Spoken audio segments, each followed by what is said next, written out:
Question number 7 में क्या है ना, लिफ्ट है, एक लिफ्ट है जिसका मास दिया हुआ है 30 kg। वो लिफ्ट ऐसे है, ये ठीक है, और लिफ्ट में एक होल है यहाँ पे, और इस लिफ्ट को हमने हैंग किया हुआ है ना पुली से, ये पुली, और यहाँ से जो रोप घूम के आ रहा है वो अंदर आ रहा है। अंदर एक खड़ा हुआ है मैन, जिसने इसको को पकड़ा हुआ है, ठीक है, और ये यहाँ पे एक स्टैंड पे खड़ा हुआ है ना। मास ऑफ मैन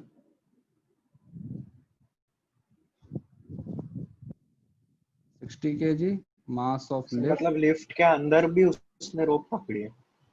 हाँ, और ये इसको हैंग किया हुआ है यहाँ पे। अजीब है। तो पूछा है कि find the normal force between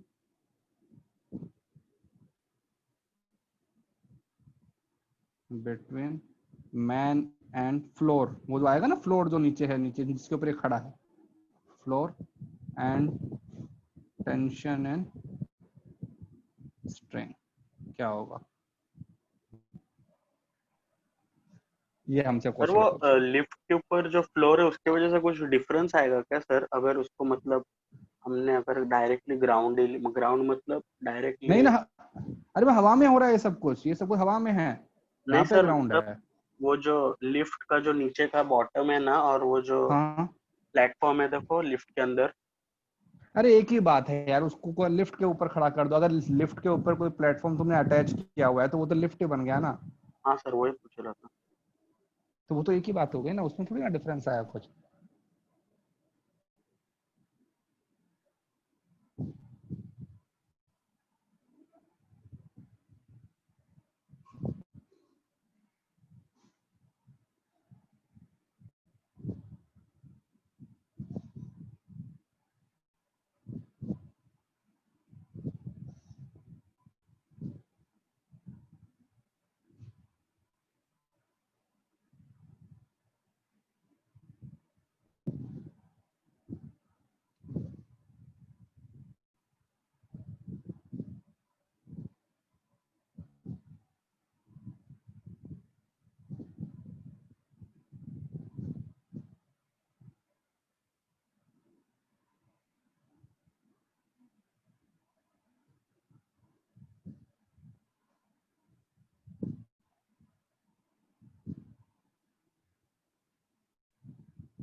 sir lift में मैन का नॉर्मल लगेगा क्या?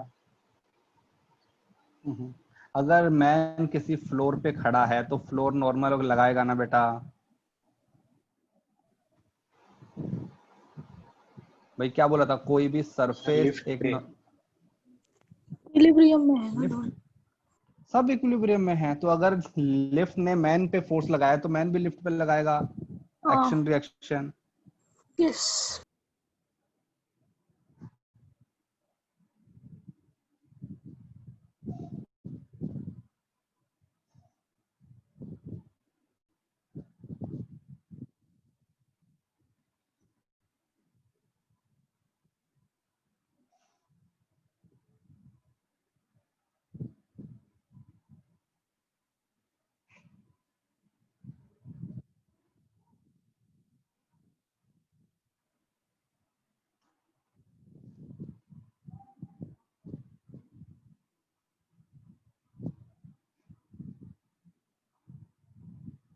T इक्वल टू 30G, नहीं, रॉन्ग है।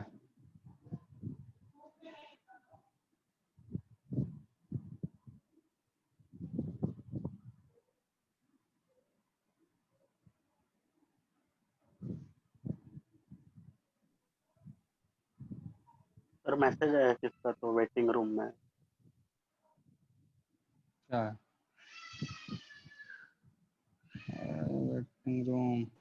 सर न्यूटन में आंसर देना कि जी के टर्म्स में। किसी में दे दो यार, क्या फर्क पड़ता है, मतलब चीजें थोड़ी ना बदल जाएंगी। तुमको कॉन्सेप्ट पे जाना है, तुमको आंसर पे नहीं जाना है। देखो मैं तुम्हें पहले बोल रहा हूँ, don't go with the answer. Answer के पीछे भागोगे तो फिर भागते रह जाओगे, आंसर ही निकालते रह जाओ, कॉन्सेप्ट नहीं सीख पाओगे।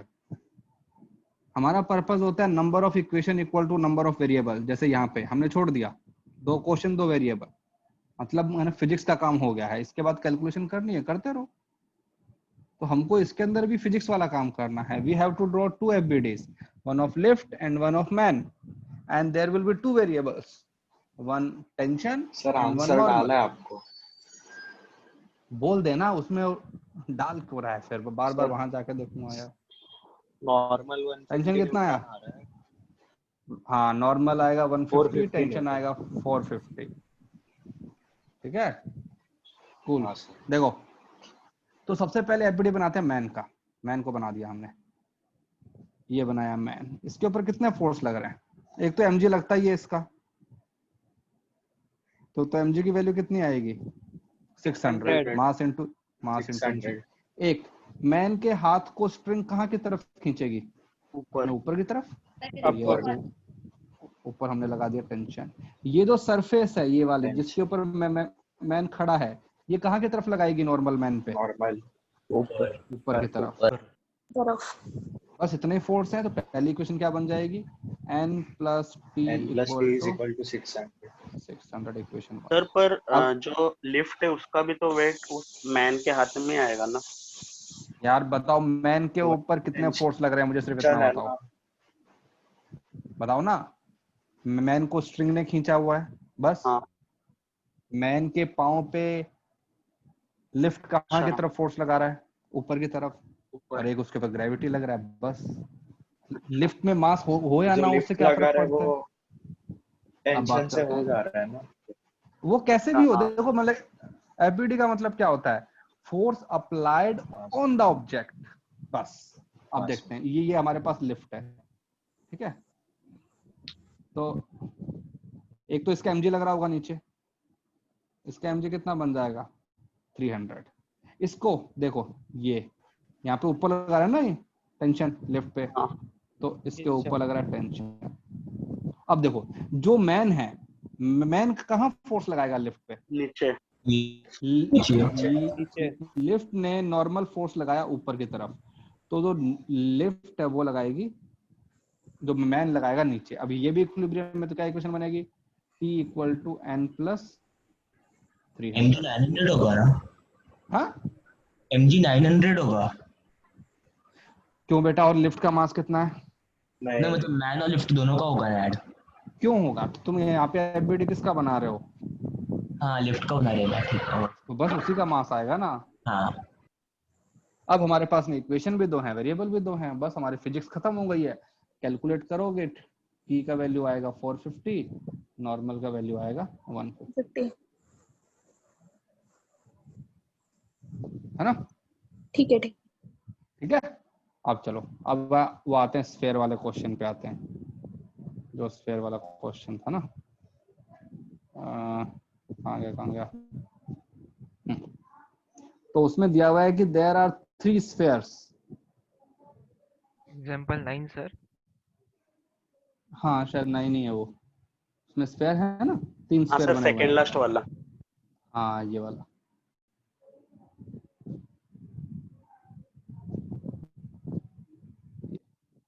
तो पहले तो ये बताओ कि अगर मैं कोई और फोर्स ना लगाऊं, कोई मैंने बाहर से फोर्स नहीं लगा रखा, तो क्या होगा? तो नीचे से मतलब बीच वाला नीचे आ जाएगा। जो जो ऊपर रखा है वो नीचे आ जाएगा। एक स्फेयर कहते हैं राइट में चला जाएगा, एक स्फेयर हमारा लेफ्ट में चला जाएगा, राइट? हाँ। ओके। तो अगर if I want to keep them in this way, I have to apply some force F और F। और मैं कह सकता हूँ ना सिमेट्री से कि मुझे इक्वली और लगाना पड़ेगा यार, क्योंकि सारे मासेस भी सेम है, डायरेक्शन भी सेम है। और यहाँ पे मैं एक चीज और लिखूंगा, F मिनिमम कितना लगाऊं। क्योंकि फोर्स तो तुम कितना, अगर सपोज तुमने इनफाइनाइट फोर्स लगा दिया तो फिर तो वो इक्विलिब्रियम में रहेंगे। आई हाँ need to apply the minimum force की how much minimum force is required to keep this system in equilibrium. तो सबसे पहले ऊपर वाले से स्टार्ट करते हैं, ठीक है। ऊपर वाले का एफबीडी बनाते हैं, तो उसके लिए एंगल पता होने चाहिए पहले तो ये लो, इसका जो नॉर्मल लगेगा वो यहाँ पे लगेगा। सपोज ये हो गया n1, ठीक है। इसका जो नॉर्मल लगेगा वो इस लाइन के अलोंग लगेगा n2। अब बताओ, और जो इसके ऊपर जो mg फोर्स लगेगा वो लगेगा डाउनवर्ड यहाँ पर, ठीक है। अब हमको एंगल चाहिए, तो एंगल कैसे आएगा? देखो, इसके सेंटर से इसके सेंटर का डिस्टेंस 2r, इसके हाँ सेंटर से इसके सेंटर का 60 degree distance 2r। Equilateral triangle.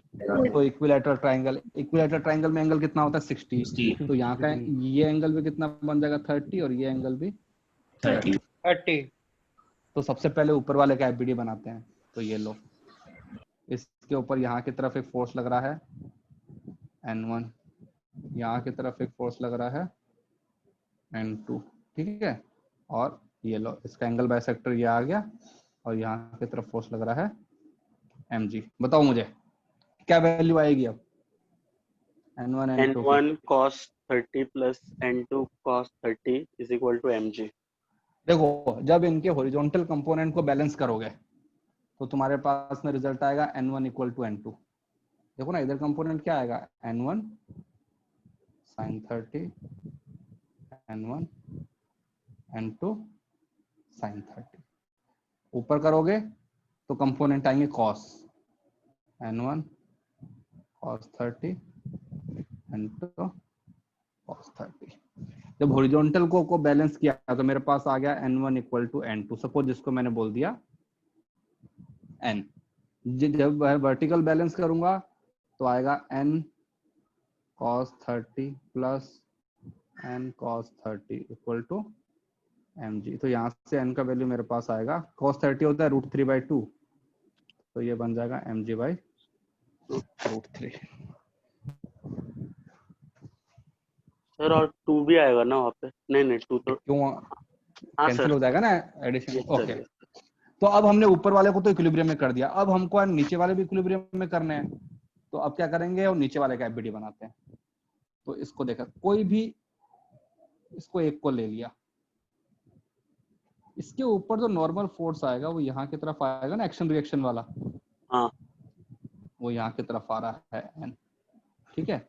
ये हमने लाइन बना दी हॉरिजॉन्टल। ये एंगल कितना था? 60 डिग्री, देखो ना। Yes sir. यस, ओके, ठीक है। अब इसके ऊपर बनाते हैं। अब देखो, वर्टिकल के अंदर कंपोनेंट करने की जरूरत ही नहीं है, क्योंकि हमको तो हॉरिजॉन्टल फोर्स से फाइंड आउट करना है ना भाई। यहाँ पे mg लगेगा, नॉर्मल कंपोनेंट आएगा, हमें क्या करना है? सर। करना है तो फिर भी हाँ, सर उसके राइट साइड वाला भी तो स्फीयर कुछ ना कुछ फोर्स लगा रहेगा वही ना? तो कह रहा हूँ ना, वो नहीं आएगा n। वो क्यों इसलिए नहीं आएगा? क्योंकि हमको फोर्स के क्या लगाना है? मिनिमम। अगर मैं मिनिमम फोर्स लगाऊंगा तो इन दोनों के बीच में इंटरेक्शन होगा ही नहीं। सपोज मेरे पास में दो स्फेयर हैं यार, एक ये है एक ये है, मैंने यूं फोर्स लगा दिया यार, इन दोनों को अपने चिपका दिया बहुत फोर्स लगा के, तो हाँ इनके बीच में आएगा ना नॉर्मल फोर्स। अगर मुझे हाँ कम से कम फोर्स लगाना है तो मैं क्या करूंगा कि इनके बीच में नॉर्मल फोर्स मिनिमम लगाऊंगा। मिनिमम कितना हो सकता हाँ है? Sir, minimum 0। टच कर जाए उतना। हाँ, बस मतलब कि उनके बीच में बस कह दो कि ऑलमोस्ट टच, यस। ठीक है ना। तो इसलिए कहूंगा कि, इसीलिए मैंने ऊपर लिखा था कि फाइंड द मिनिमम फोर्स, ठीक है ना। तो अब देखो, जो हॉरिजॉन्टल कंपोनेंट यहाँ की तरफ कितना आया? n cos 60। तो हमारा जो फोर्स है उसकी वैल्यू भी कितनी होनी चाहिए? n cos 60। तो हमारा जो एक्सटर्नल फोर्स है उसकी वैल्यू होनी चाहिए n cos 60। कितना होता है? हाफ। और n की वैल्यू यहाँ से निकाल लो, तो बन जाएगा mg/2।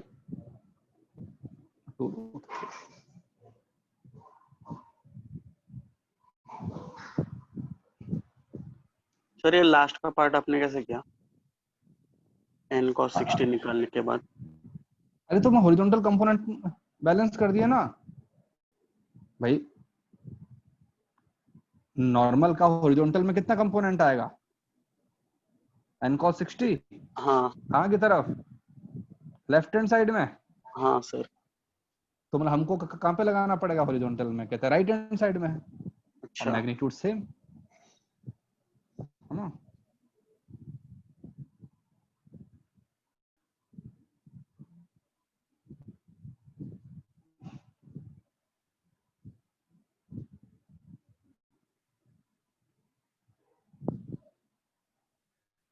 फाइन भाई।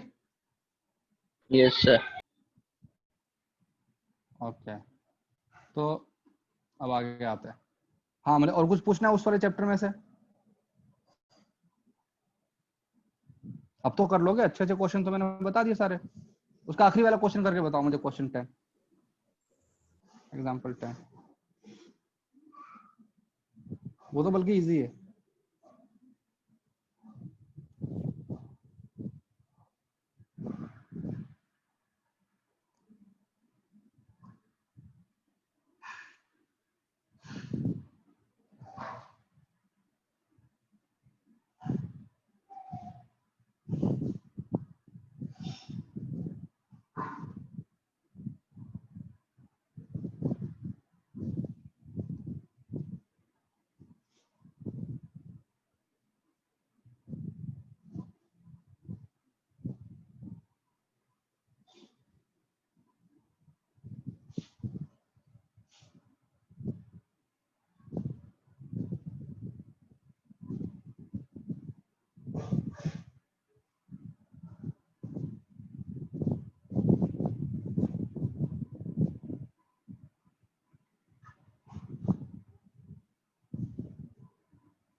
कर रहे हो ना भाई? तो क्वेश्चन ये है कि तुम्हारे पास ये पुली हैं, दो स्प्रिंग हैं जो कि ऐसे एक, अरे यार अच्छा नहीं बना।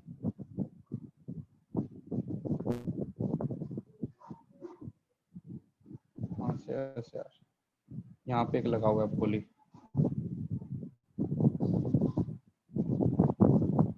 सर फिर से सर एयर का डिस्टरबेंस आ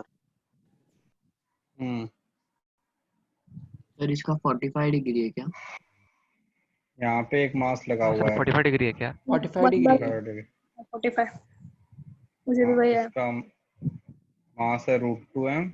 45। यहाँ पे मास है, यहाँ पे मास है। हमसे पूछा गया है ये एंगल थीटा, ये भी theta. Find sir angle of, वो दोनों ब्लॉक्स नीचे हैं। नीचे मतलब एक्चुअली वो नीचे है, ज्यादा थोड़े और नीचे है।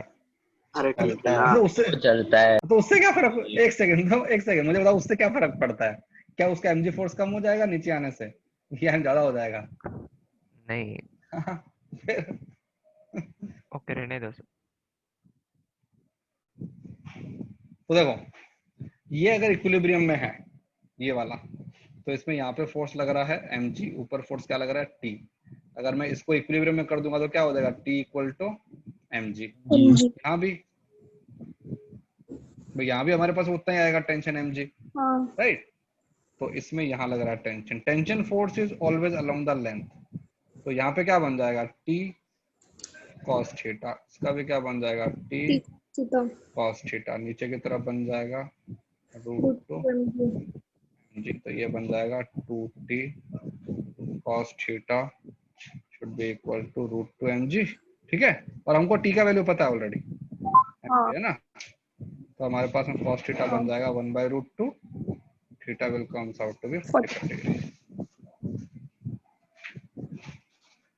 हाँ सर।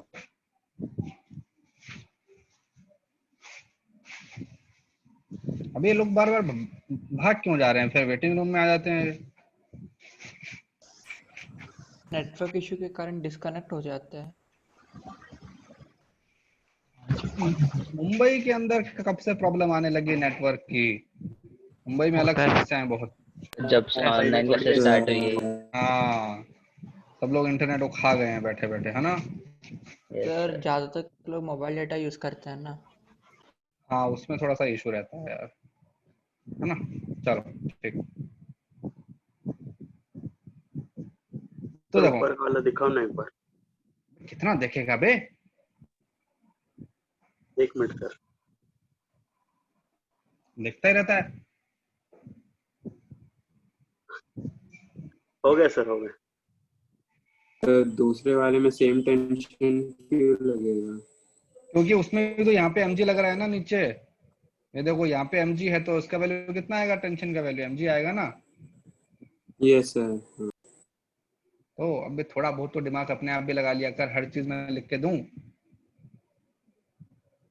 चलो आगे आप, तो ये हमारे पास में इक्विलिब्रियम वाले क्वेश्चन थे। इक्विलिब्रियम क्वेश्चन का मतलब क्या हुआ, जब तुम्हारे पास में रिजल्टेंट फोर्स कितना हो रहा है, 0।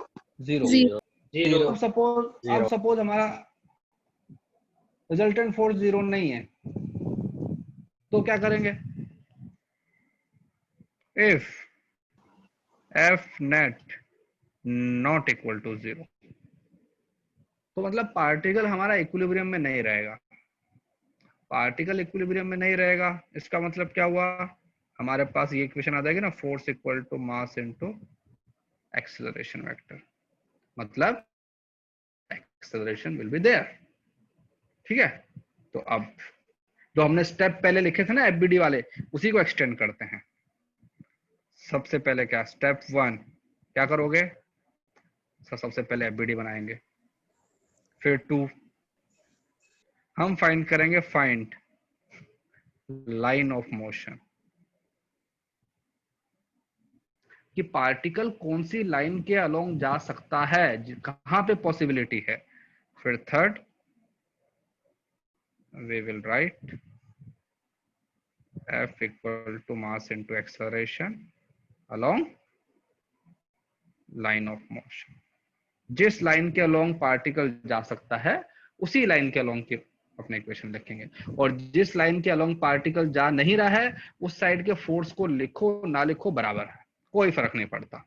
जैसे अपना एग्जांपल करते हैं, सपोज तुम्हारे पास में हॉरिजॉन्टल सरफेस है, एक ब्लॉक रखा हुआ है, सपोज ब्लॉक का मास है 5 kg, तुमने हॉरिजॉन्टल के अंदर फोर्स लगा दिया 20 न्यूटन, कितना आएगा एक्सेलरेशन,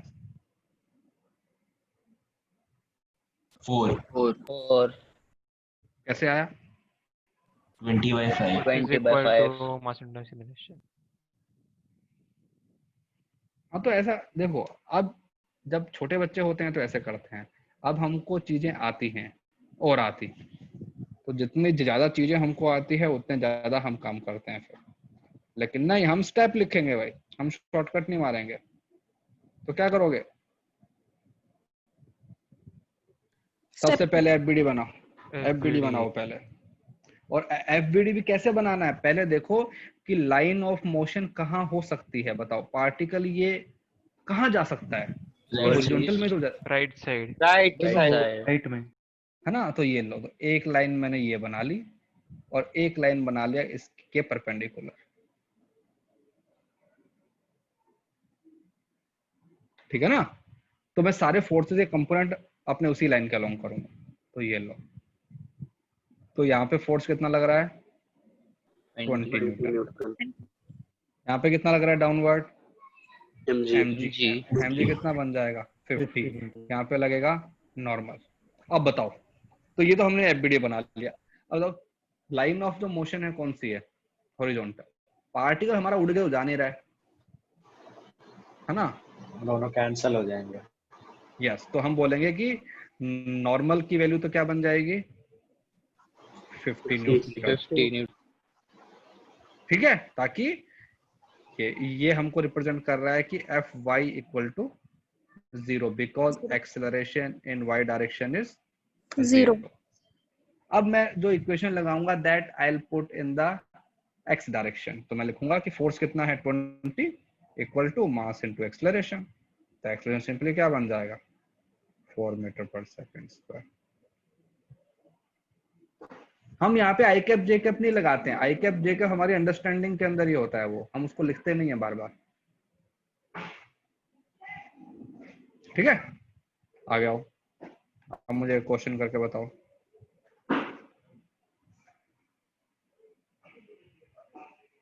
टेन केजी मैंने यहाँ फोर्स लगाया है 100 न्यूटन, ये एंगल दिया हुआ है 37 degree, fine acceleration and normal. चलो करो।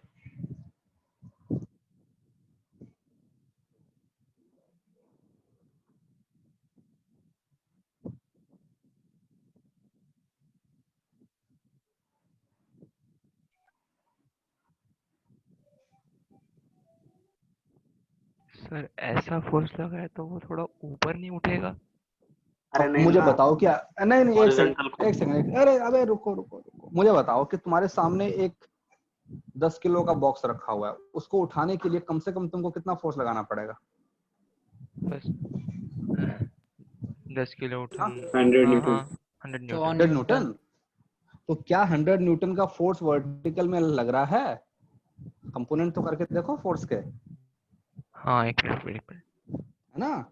तो जब तुम्हारा वर्टिकल डायरेक्शन में फोर्स 100 न्यूटन से बड़ा हो जाएगा तो पार्टिकल का एक्सेलरेशन वाई डायरेक्शन में भी आएगा, लेकिन अभी तो है ही नहीं।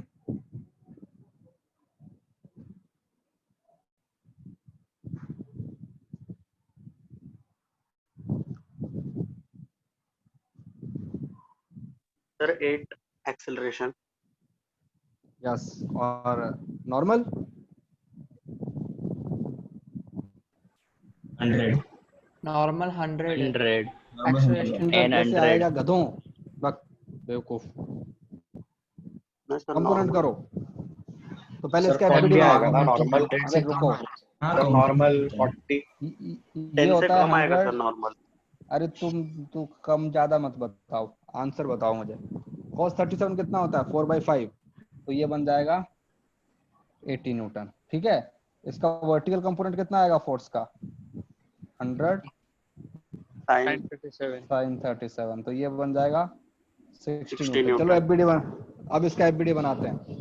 सर 40। 40, यस। 40 है सर। तो ये कह रहे शॉर्टकट मत मारा करो, पहले कंप्लीट चीज लिखो, ठीक है। तो एफबीडी बनाया, यहाँ की तरफ कितना फोर्स आया 80 न्यूटन, ठीक है। ऊपर हमने कितना लगा दिया 60, और ऊपर ही क्या लगेगा नॉर्मल लग गया मान लो, ठीक है। और यहाँ की तरफ कितना लग रहा है 100। अब बताओ, we know that A Y is 0, होना ही पड़ेगा भाई। ए वाई होने के लिए फोर्स का मैग्नीट्यूड 100 से बड़ा होना चाहिए, ठीक है। तो ये 0 है तो मतलब 60 + n1 = 100, तो अपना एन डैश का वैल्यू कितना आ जाएगा 40 न्यूटन। अब देखो एक्स डायरेक्शन के अंदर तो हमारे पास में एक ही फोर्स है 80, तो क्या बन जाएगा 80 = मास इनटू एक्सेलरेशन, तो एक्सेलरेशन क्या बन जाएगा 8 मीटर पर सेकंड स्क्वायर।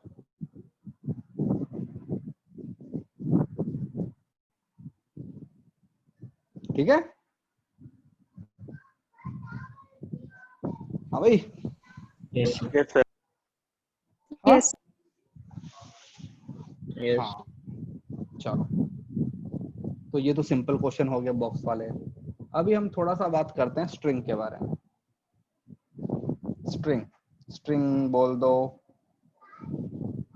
या रोप बोल दो, एक ही बात है। हम बात करते हैं आइडियल स्ट्रिंग।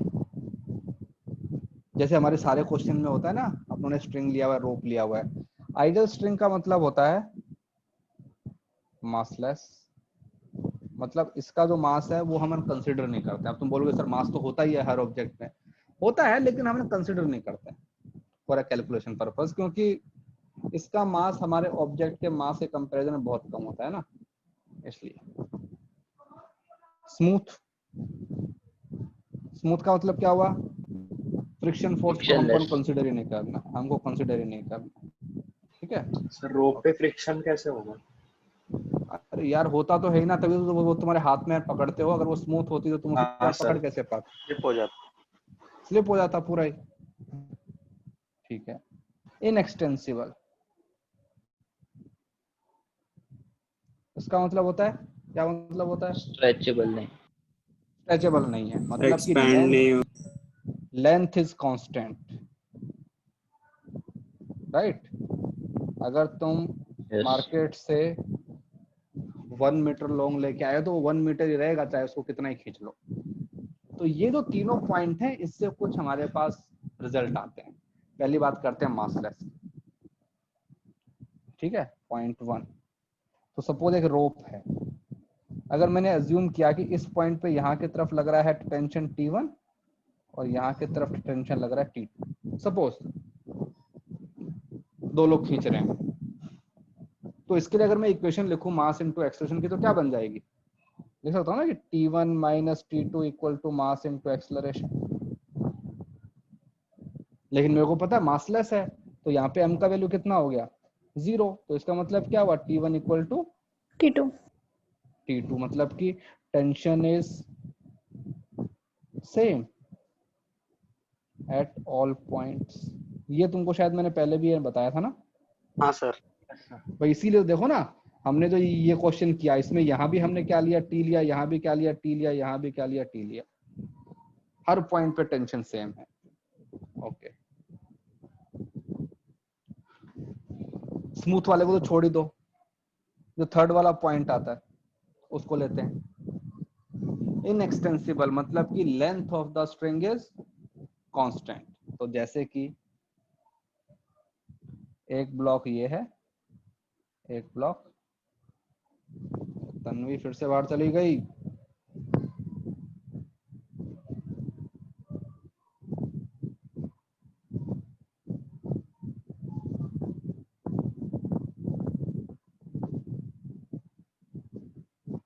ठीक है, सपोज ये हमारे पास में M1 है, ये हमारे पास में M2, इन दोनों को एक स्ट्रिंग से बांधा हुआ है मैंने, ठीक है।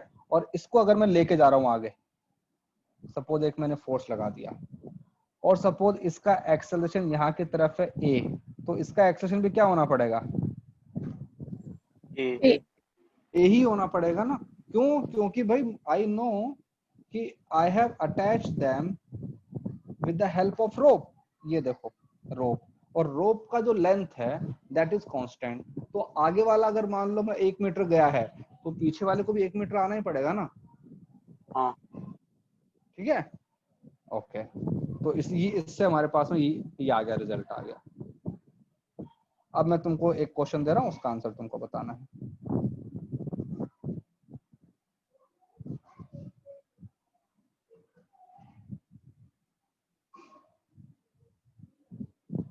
एक स्ट्रिंग यहाँ बांधी हुई है, एक स्ट्रिंग यहाँ बांधी हुई है। इसका मास 6 kg, 8 kg, 2 kg, और यहाँ पे मैंने फोर्स लगा दिया 80 न्यूटन। हमें फाइंड करना है इस वाली स्ट्रिंग में कितना टेंशन है, इस वाली स्ट्रिंग में कितना टेंशन है, and acceleration of all the blocks. चलो करो। अब देखो सारी चीजें हॉरिजॉन्टल में हो रही है ना, पार्टिकल हॉरिजॉन्टल में जा रहे हैं, तो वर्टिकल के फोर्स हम दिखाने की जरूरत ही नहीं है हमको।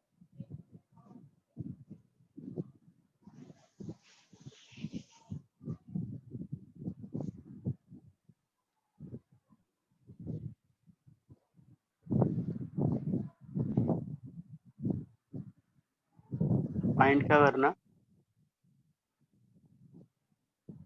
क्या फाइंड करना? तुम बताओ कि तुम इसके अंदर क्या फाइंड कर सकते हो, बताओ। क्वेश्चन को एनालाइज करो, जितनी चीजें फाइंड आउट कर सकते हो सब कुछ कर दो, क्योंकि एग्जाम में तो कुछ भी आ सकता है।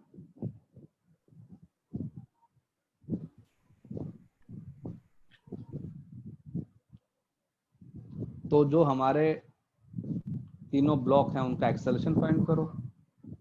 हमारे पास में स्ट्रिंग 2 है तो उनका टेंशन फाइंड आउट करो, T1 T2।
Sir T1 T2 equal होगा?